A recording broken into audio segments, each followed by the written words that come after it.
if you can conceive of it, then you cannot dismiss, no matter how infinitesimally small. My friend, what's your name? Alistair. Alistair. I'm Mansur. That is why do this one. Oh, right.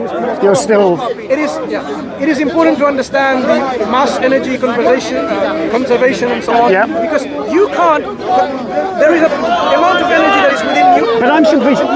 You're talking about certainty, and I'm talking about uncertainty. I'm not talking about hyper-skepticism. You're saying that you're. You're a hyper-skeptic. No, I'm not a hyper-skeptic. It's not skepticism. I'm arguing from a point of view of uncertainty, and how can we know? How can we possibly know? And how can we know that in several hundreds of years' time, at the rate at which our knowledge is accumulated? Look at a farmer in the year 1000. He could look back at the Roman era and say, well, they had carts and horses and swords and so forth. You get to 1500. No massive change. Some guns, some gunpowder. 1700. From 1700 to 1800. 1800 to 1900. We get change so rapid now that could you have conceived of the internet 25 years ago and what it could do? And we'd all have, all of this you'd be running your own TV channel. Who are we to limit? Let me just finish the idea. Who are we to limit the capability and the power and the understanding of future generations several hundred years from now? Several hundred years later. Several hundred years. Several hundred years later, people think the Earth is a triangle. Would our knowledge expand to make our understanding of the Earth to be a triangle? I'm just simply saying that's.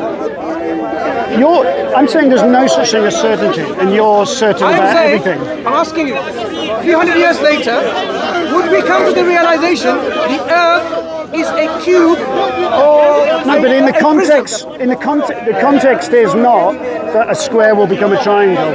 The context is it possible in several hundred years of research and understanding, and with the artificial general intelligences that we are on the cusp of creating, that we might not be able to understand the origins of the universe better? You're purposefully avoiding my example. I'm expanding my philosophy to you. The Earth that we are standing on, a few hundred years later, are we going to come to the knowledge and our expanded knowledge, the Earth is in the shape of a prism? I think it's doubtful. I think it's very doubtful.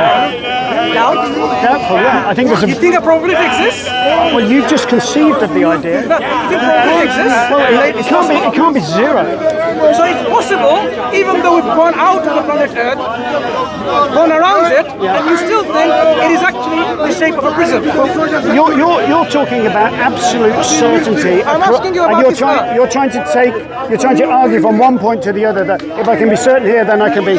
Take the example of the Earth. So you are saying the Earth, when we understood in our advancements of knowledge, it is actually in the shape of a triangle, which is a three-dimensional prism. No, I'm not arguing that. I'm arguing.